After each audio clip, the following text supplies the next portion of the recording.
Hello tout le monde, on se retrouve pour une nouvelle petite vidéo recette pour notre plat de ce soir qui va être du blanc de poulet aux champignons.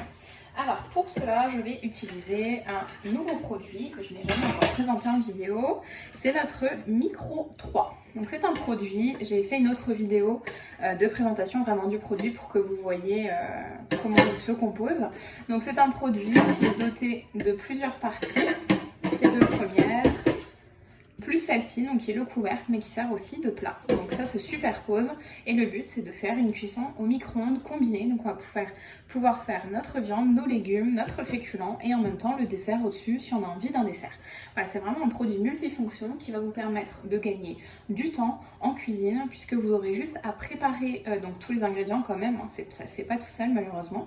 Et ensuite vous aurez plus qu'à le mettre au micro-ondes et à ne vous inquiéter de rien. Faites votre vie, faites votre vaisselle, préparez votre table, occupez-vous de vos enfants, prenez votre douche, faites vraiment ce dont vous avez envie et le Micro 3 et le micro-ondes vont cuisiner pour vous.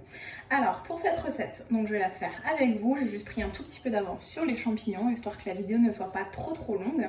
Donc le but c'est de placer carottes et champignons dans la cocotte donc de 1,75 litres, donc c'est la moyenne, c'est celle-ci. Donc je vais déjà mettre les champignons que j'ai épluchés, ceux-là. Je vais éplucher le dernier avec vous. Donc savoir que mes champignons, je les avais mis dans ma boîte ventilée au frais. Et figurez-vous que je les ai gardés bien plus longtemps que d'habitude. Je ne saurais pas vous dire combien de temps. Ah, je l'ai cassé en deux. Mais je les ai gardés beaucoup plus de temps. Je trouve que les champignons s'abîment aussi assez vite. Donc je suis vraiment contente. Si jamais vous pouvez aussi bien sûr utiliser des légumes surgelés, puisque contrairement à ce qu'on pense, ils sont quand même très intéressants nutritionnellement, puisque ce sont seulement des légumes qui ont été congelés dès qu'ils ont été récoltés, épluchés, etc. Donc vous gardez de bonnes saveurs nutritionnelles. La seule chose, c'est qu'il faut qu'ils soient de nature. Il ne faut pas qu'il y ait de l'huile, du sel, des additifs, des colorants, etc. Il faut vraiment que ce soit juste les légumes. Alors je me suis un petit peu, comme je l'ai cassé, un peu de mal à enlever la peau. Ah, c'est pas grave. Donc je vais essayer de les lancer comme je peux. Donc vous voyez, je travaille toujours avec ma planche souple, c'est ma base, comme ça je ne salis pas trop mon plan de travail. Et au moins j'ai de quoi couper, râper et préparer tous mes ingrédients. Alors c'est vraiment comme d'habitude, le mauvais champignon que je vous montre, parce que c'est celui où je l'ai cassé en deux. Donc c'est un peu plus compliqué de l'éplucher et de le couper. Mais bon, c'est pas grave, c'est comme ça quand on fait des vidéos. On ne choisit pas toujours.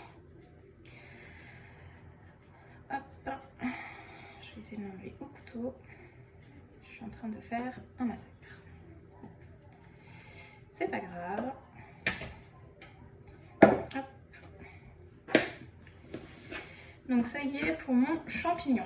Maintenant, je vais je vais m'attaquer à mes carottes. Donc là, j'ai pris 3 belles carottes.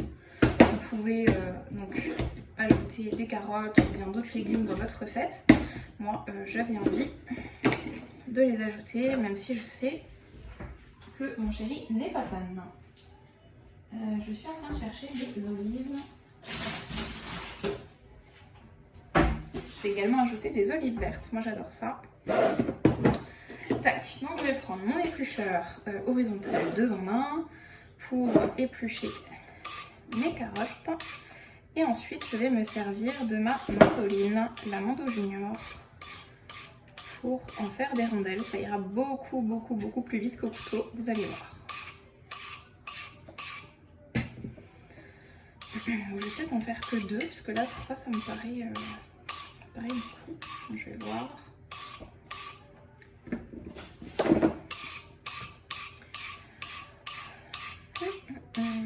J'espère que vous allez tous bien. N'hésitez pas à me dire aussi sur les vidéos si vous aimez bien ce format de vidéo quand c'est filmé par au-dessus ou pas.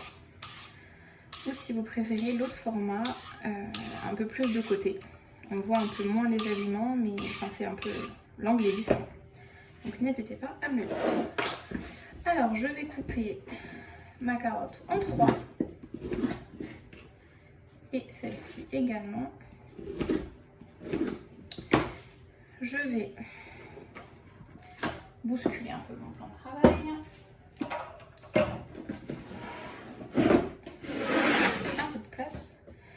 je vais utiliser, on va faire comme ça. Donc puisque je vais râper mes carottes dedans, je vais poser tout de suite donc, mon récipient ici. Je vais prendre donc ma mandoline junior que je vais placer en position 1, qui est la position la plus fine. Et ensuite on a 2 autres crans pour faire plus large. Donc je vais la caler, vous voyez, elle rentre parfaitement en plus sur mon récipient. Là vous avez donc le poussoir à toujours utiliser, puisque le but c'est pas de vous couper les doigts. Alors pour les carottes, petite astuce, en fonction de la taille des carottes, vous pouvez en piquer, ouais, ça dépend de la taille, bon si, en piquer plusieurs. Et on y va.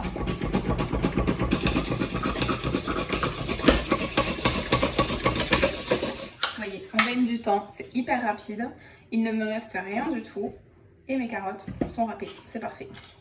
Les carottes sont pas encore cuites, mais elles sont râpées. Donc c'est vraiment une super astuce, vous voyez comme on gagne du temps.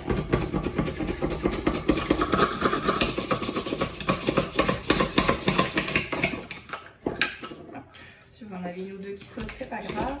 Vous passez un petit coup et c'est bon. Donc on gagne beaucoup de temps parce que moi au couteau quand je le faisais, je trouve que ça me prenait vraiment longtemps parce que les carottes c'est quand même très dur à couper et elles n'étaient jamais régulières, donc c'était aussi embêtant pour la cuisson.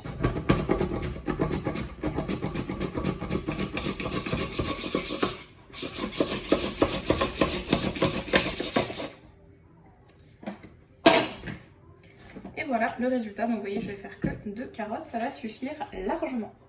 Donc vous voyez le résultat, c'est quand même très concluant, je vous gruge pas. Les rondelles sont assez fines donc elles vont cuire beaucoup plus facilement. Donc voilà, 2 bonnes carottes, ça suffit largement.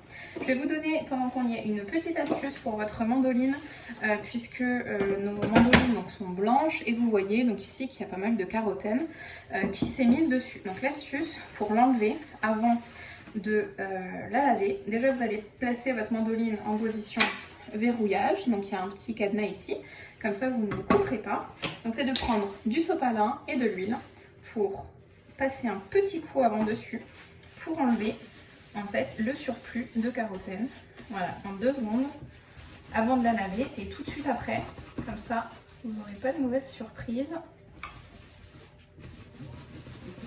Allez, si j'arrive à vous montrer déjà ce que j'ai sur le sopalin, la différence entre là et là, c'est quand même très parlant. Comme ça, vous conservez votre produit dans un parfait état. Pour l'utiliser, ce sera mieux. N'oubliez pas derrière. Hop. Et puis c'est impeccable. Je vais bien sûr la laver, mais je passe d'abord ce petit coup là pour être sûr d'enlever le maximum. Donc ça marche aussi pour la betterave et tous les aliments qui contiennent de la carotène. Je pense au potimarron, la patate douce si je ne me trompe pas, enfin tous les ingrédients qui vont venir jaunir votre mandoline. Voilà, petite astuce. Une fois qu'on a fait ça, on va pouvoir avancer. Donc on va couper l'oignon. Je remets ma planche en position. Tac. Et je vais utiliser notre nouveau, alors qui est l'ancêtre donc du... Vous savez que dans notre nouveau catalogue, vous ne savez peut-être pas encore, que dans notre nouveau catalogue du mois de mai, nos TurboTop, donc qui sont nos petits robots hachoirs de cuisine, ont changé de nom et se sont refait une beauté. Et ils s'appellent maintenant c'est la gamme des Supersonic. Donc vous voyez déjà que le nom fait quand même déjà beaucoup parler, puisque Supersonic c'est pas pour rien, c'est vraiment qu'ils sont encore plus rapides qu'avant. Donc c'est des produits qui ont été un petit peu revus en termes de design, pardon. Et donc là on va utiliser, alors je crois que c'est l'ancienne, je sais même pas, je ne vais pas vous mentir, l'ancien TurboTop Extra peut-être, je crois que c'est ça, qui s'appelle donc maintenant le Supersonic Chopper Tall, puisque donc c'est le grand, mais ce n'est pas le tout grand, c'est pas comme l'Extra Chef qui était vraiment très gros. Celui-ci existe toujours, c'est le Supersonic Chopper Extra, je crois tout simplement. Donc il est là, voilà la bête, qui a donc des lames qui sont incurvées. Le trou ici qui existait avant a été bouché pour que quand vous versez vos ingrédients dedans, vous n'avez plus besoin de boucher avec le doigt, c'est vrai que c'était un petit peu bizarre. Le mécanisme d'ouverture a été changé puisque maintenant pour l'ouvrir, il faut en fait appuyer et tourner dans un sens et dans l'autre pour l'ouvrir. La cordelette a également été modifiée et est maintenant blanche parce que c'est un matériau plus résistant tout simplement. Voilà, donc quelques petits ajustements, mais le principe reste toujours le même. Ce sont des hachoirs super puissants et surtout super rapides. Je vais vous montrer. J'ai coupé mon oignon en 4. Vous allez voir, on ne va pas discuter longtemps. Ça va être fait en 2 secondes. Hop. Je vérifie bien. Si je bloque un oignon tout de suite dans la lame, il ne va pas partir.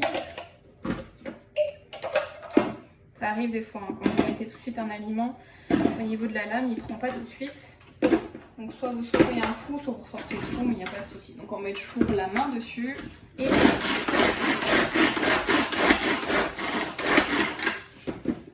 voilà, j'ai tiré 5 fois je crois si je n'ai pas compté. Vous voyez que le résultat, comme d'habitude, est impeccable. Je prends nos spatules. Il faut bien que je mette l'oignon là-dedans, oui. Donc je fais ça. Je sors mes lames bien sûr avant. Touc. Touc. Faites toujours très attention. Et je verse mon oignon dans ma cocotte.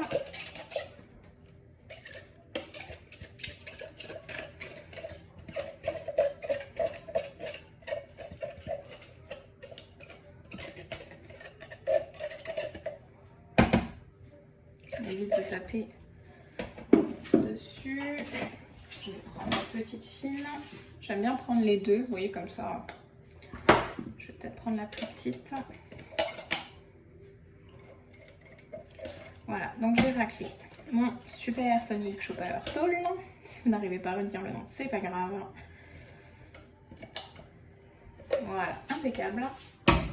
J'aurais très bien pu aussi mixer mes carottes dedans pour avoir une petite brunoise de carottes. Après, c'est vraiment, c'est à vous de voir en fait, tout simplement. Je mets ça de côté. Ensuite, une fois que j'ai fait ça, je vais y ajouter donc mon poulet qui est là. Dans la recette, il y a des lardons, mais je n'ai pas envie d'en mettre puisque je trouve que le poulet va largement suffire. Mais si vous voulez en ajouter, il n'y a aucun problème, bien sûr. Tac, on évite de mettre le papier avec, c'est mieux. Vous voyez, on mélange.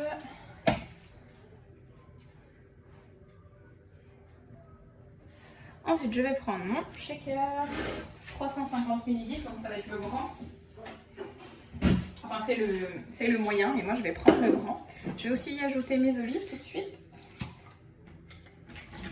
Ce sont des olives dénoyautées, bien sûr. Olives vertes, mais vous pouvez très bien mettre des olives noires. Moi, je n'aime pas les noires, je préfère les vertes. Alors, je vais en mettre quelques-unes.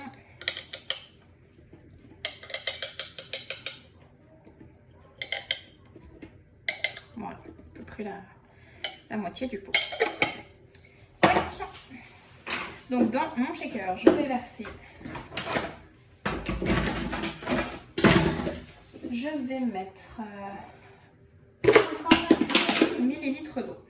Donc c'est bien, je vais utiliser ma graduation pour savoir combien d'eau mettre. Donc 50 ml, on est bon. Je vais y mettre...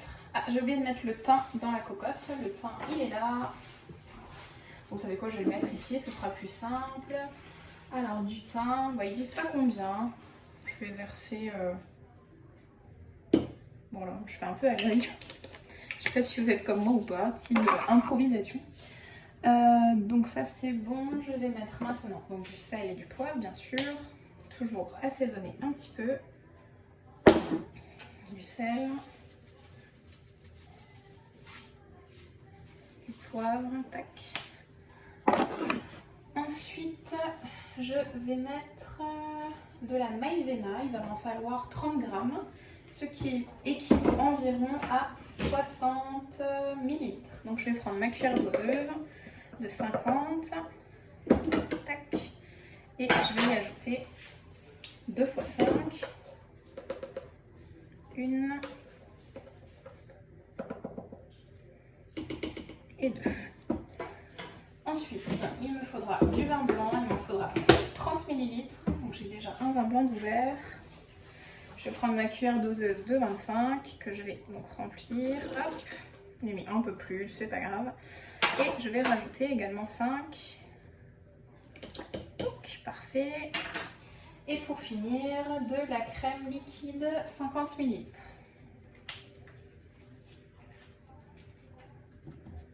C'est ça, le maïzena. Je vérifie en même temps sur la recette que je me plante pas parce qu'à force de parler, j'ai toujours peur de faire une erreur. Donc, ça va coller partout. Super.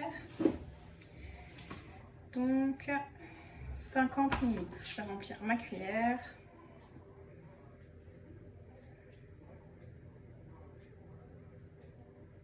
Parfait. Donc, quand c'est des cuillères doseuses, si vous les aviez, puisqu'elles ne sont plus au catalogue pour l'instant, c'est toujours à ras-bord. Enfin, c'est une cuillère rase, comme on appelle, pour que vous ayez bien la quantité.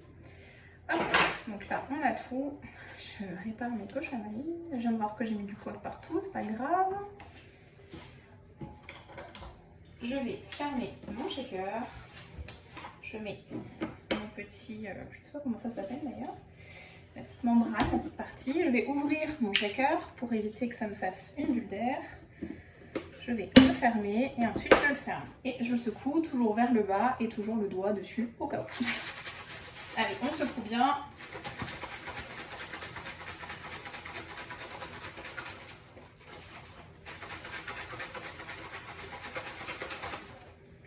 Ensuite, je verse. Vous voyez qu'il y a le système, je ne sais pas si vous le voyez bien, anti-gouttes. Donc les gouttes retombent dedans. Et je verse dans ma cocotte avant de mélanger. Je mets toujours un petit coup d'eau dans mon shaker. Je resecoue. Comme ça, ça me le pré-nettoie déjà. Et je récupère. Voilà, je récupère le max. Là, je vais mélanger avec ma spatule délicatement. Utilisez toujours des ustensiles en silicone, pas de ferraille à l'intérieur de vos plastiques. Ça risquerait vraiment fortement de les abîmer, de les rayer et ce serait dommage. Donc voilà, j'ai réparti. Je m'en mets partout. Donc voilà, mon repas, enfin ma viande et les légumes donc, sont prêts. Je vais pouvoir mettre le couvercle. Le couvercle qui est juste en dessous.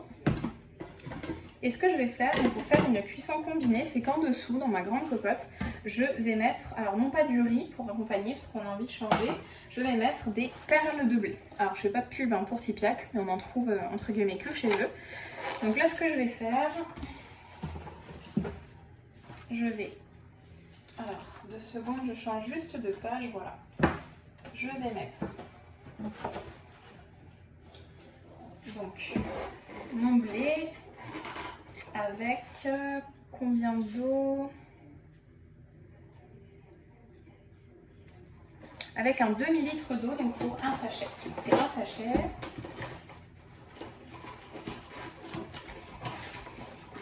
Et donc là, ce que je vais faire, c'est que je vais percer le sachet pour pouvoir les mettre directement dans l'eau.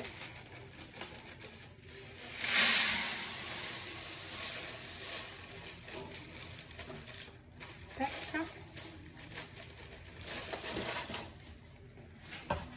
Donc je vais mettre un demi-litre d'eau. Je vais utiliser mon fichet doseur que j'ai eu en cadeau.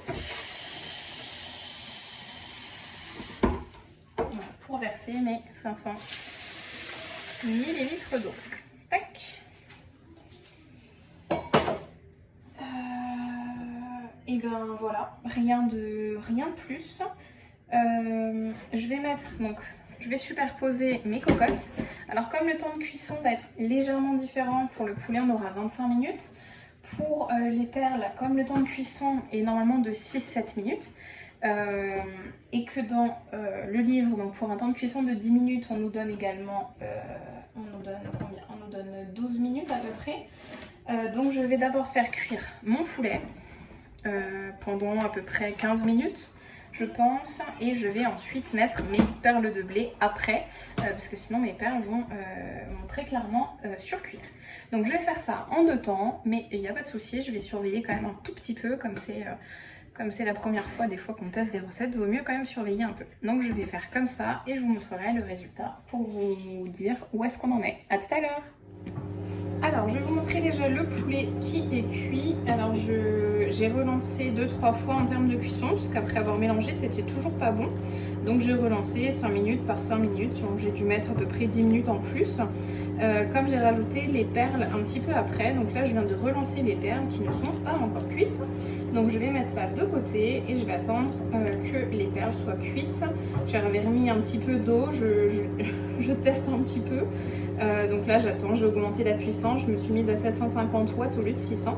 Et donc mon poulet est parfaitement cuit. Vous voyez, j'ai une petite sauce, un petit peu, donc ça s'est épaissi avec la maïzena. Après pour ceux qui aiment avoir beaucoup de sauce, on peut rajouter de la crème, de l'eau, il n'y a pas de souci. En tout cas le poulet est cuit, maintenant j'attends juste que les perles soient cuites également, donc je vous montrerai ça dans quelques minutes. Donc ça y est, j'ai relancé donc mes perles en cuisson, là elles sont cuites. Je vous montre donc également le poulet que j'ai conservé au chaud. Donc vous voyez le repas combiné de ce soir. Allez, bon appétit à tous! Je vous montre juste la présentation. Bon, c'est pas le top, moi j'aime bien juste disposer comme ça, mais vous pouvez bien sûr emporte-piécer pour que ce soit un petit peu plus joli. Bon appétit!